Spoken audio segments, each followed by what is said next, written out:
اس سے بڑی مظلومانہ شہادت کیا ہو سکتی ہے کہ قافلہ نکلا ہے، حضرت عثمان نے کوئی حکم جاری نہیں کیا، عبداللہ ابن سبا یہودی اپنا ایک گھرکارا قافلے کے آگے پیچھے دوڑاتا ہے، قافلہ اس کو پکڑتا ہے، جان بوجھ کے سازش کرتا ہے۔ قافلہ کہتا ہے ہاں جی کہاں جا رہے ہو؟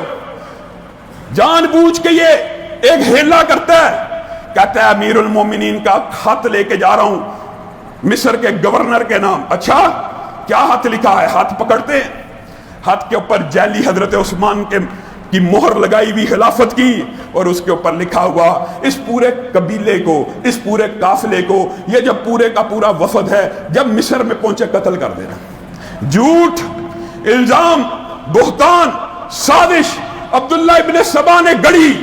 قافلہ واپس پلٹا، بڑی تعداد میں تھا، اس نے مدینہ کے اندر شور و غوغا مچانا شروع کیا، کہا عثمان نے ہمارے خون کو حلال کر دیا، آج کے بعد عثمان کا خون ہمارے اوپر حلال ہے۔ فتنے کی بیج پہلے ہی بوئے جا چکے تھے، نفرت و عداوت کی فضا پہلے ہی قائم ہو چکی تھی، پہلے ہی جھوٹ کی داستانیں گڑی جا چکی تھی۔ بہت سے واقعات آپ کے سامنے رکھ چکا ہوں جو حضرت عثمان کے اوپر جعلی اور جھوٹے الزامات لگائے گئے۔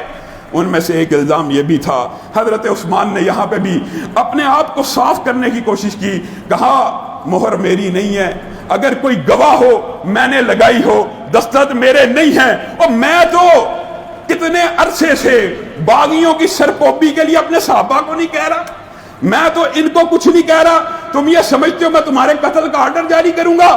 میں نے عثمان نے یہ آرڈر نہیں جاری کیا، لیکن فتنہ بڑھ چکا تھا، سنگ باری ہو رہی تھی، حضرت حسن و حسین دروازے پہ کھڑے ہیں، شدت کے ساتھ سنگ باری ہو رہی ہے، حضرت عثمان کہہ رہے ہیں چلے جاؤ، لوٹ جاؤ، میں عثمان اس بات کو گوارا نہیں کرتا کہ میری وجہ سے کوئی ایک بھی صحابی رسول جان سے چلا جائے، میں نے رسول اللہ کے ہاتھ پہ صبر کی بیعت کی تھی، آج میں صبر کروں گا۔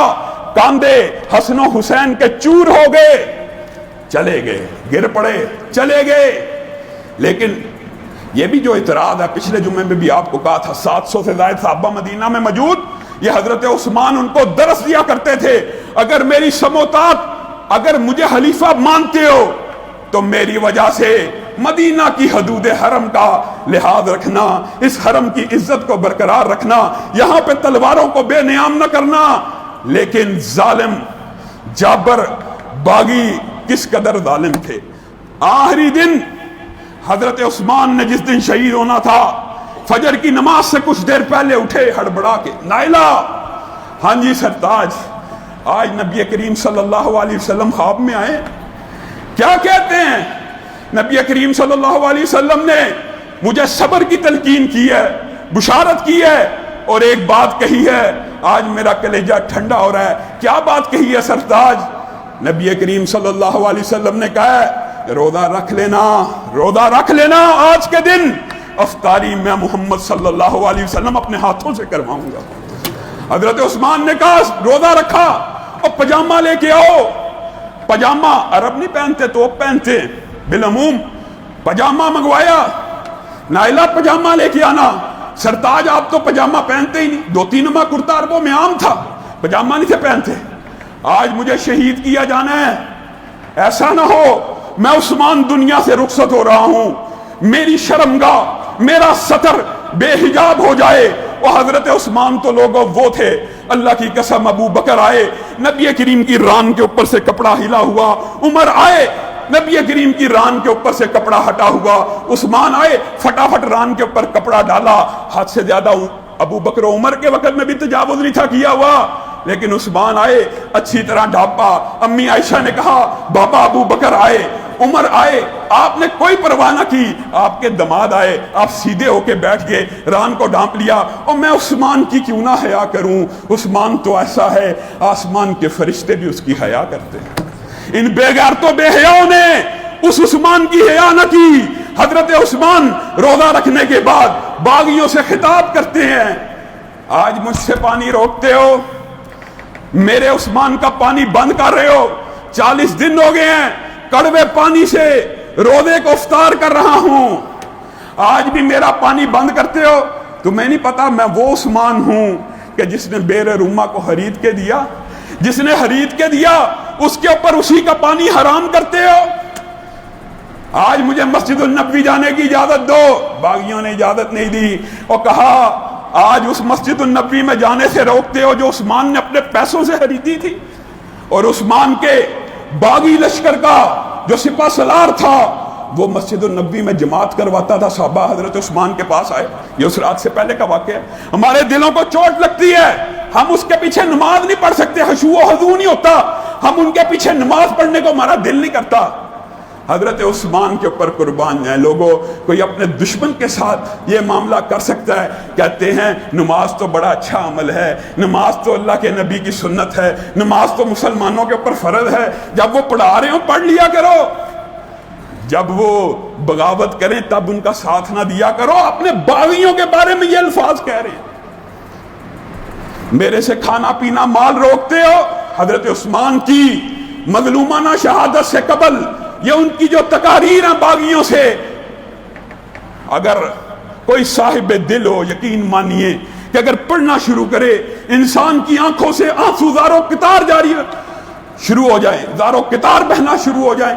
حضرت عثمان کہہ رہے ہیں مجھ عثمان سے مال روکتے ہو، پتہ نہیں 100 اونٹوں کا قافلہ آیا تھا، مدینہ کے در و دیوار ہل گئے تھے، تاجر آئے تھے، انہوں نے کہا تھا دگنا منافع لے لے، میں عثمان نے کہا تھا اور زیادہ مجھے ایک دیتا ہے، 3 گنا لے لے، 10 گنا تک آفر ہوئی، میں نے کہا ایک ہستی ایسی ہے جو اس سے بھی زیادہ دیتی ہے، تاجروں نے کہا تھا وہ ہستی کون سی ہے، میں نے کہا تھا وہ ہستی میرا رب ہے جو 700 گنا کر کے پلٹاتا ہے۔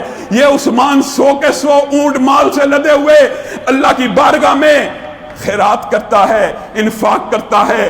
آج اس عثمان کے لیے مال روکتے ہو جس نے مدینہ کے گھر گھر کے اندر 100 اونٹوں کے ذریعے چولہا جلایا تھا، آج اس عثمان کے اوپر ظلم کرتے ہو۔ حضرت عثمان اپنی نیکیاں باغیوں کو گنواتے رہے، لیکن لوگوں جو دشمن ہوتا ہے دیکھو 1400 برس گزر چکے ہیں، وہ دشمنی کا وہ سازش کا ایسا بیج امت میں بویا ہوا ہے، وجود ہے آج بھی بعض لوگ حیران ہوں گے کہ یار کیسے ظالم لوگ تھے، اتنی حضرت عثمان سے نفرت۔ لوگوں آج بھی ایک گروہ ایسا موجود ہے جو حضرت عثمان سے اتنی نفرت کرتا ہے، موجود ہے کہ نہیں؟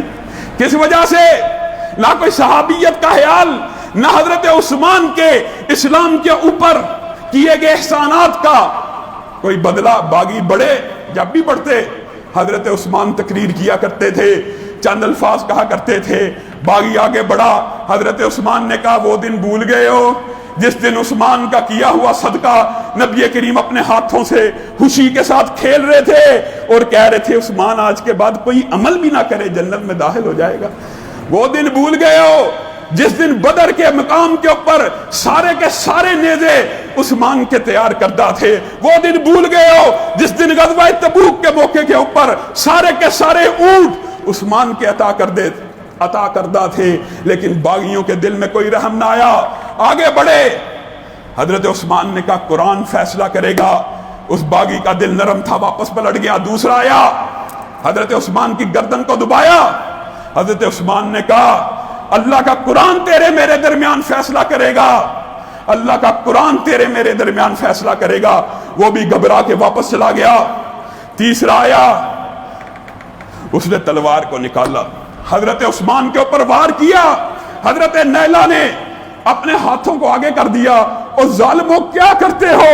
اللہ کے رسول کے دماغ کو قربان کرتے ہو، جس دماغ کے بارے میں تمہارے رسول نے یہ کہا تھا میں محمد صلی اللہ علیہ وسلم کی 40 بیٹیاں بھی ہوتی، ایک فوت ہوتی، دوسری فوت ہوتی، تیسری فوت ہوتی، یکے بعد دیگرے ساری فوت ہوتی جاتی، عثمان مجھ سے رشتہ مانگتا جاتا، میں 40 کی 40 بیٹیاں عثمان کے نکاح میں دے دیتا۔ اس عثمان کے اوپر وار کرتے ہو، ظالم کو خیال نہ آیا، حضرت نائلہ کی بھی انگلیاں کٹ گئیں، حضرت عثمان کے ہاتھ کے اوپر تلوار لگی، حضرت عثمان کا ہاتھ کٹ گیا۔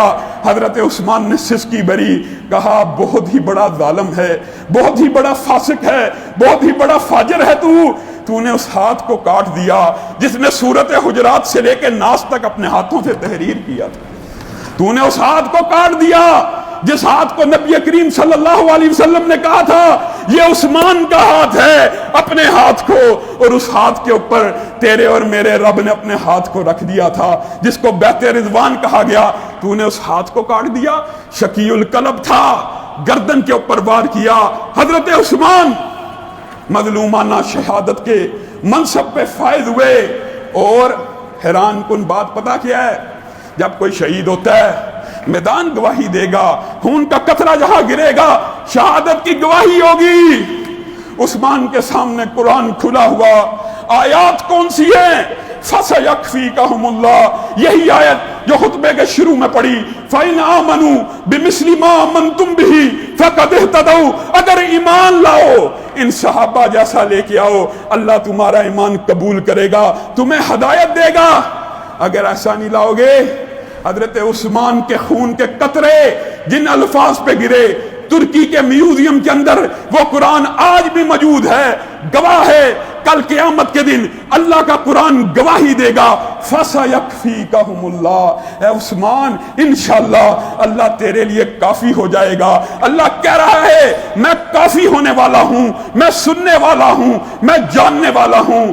حضرت عثمان شہید ہو گئے، لیکن نفرت، عداوت اور بغض ختم نہیں ہوا۔ لوگ مرنے کے بعد تو لوگ دشمنوں کو بھی معاف کر دیتے ہیں، یہ ایسے بدبخت ہیں، اس وقت بھی معاف نہ کیا، آج بھی دنیا میں نہیں ہے تو معاف کرنے کے لیے تیار نہیں۔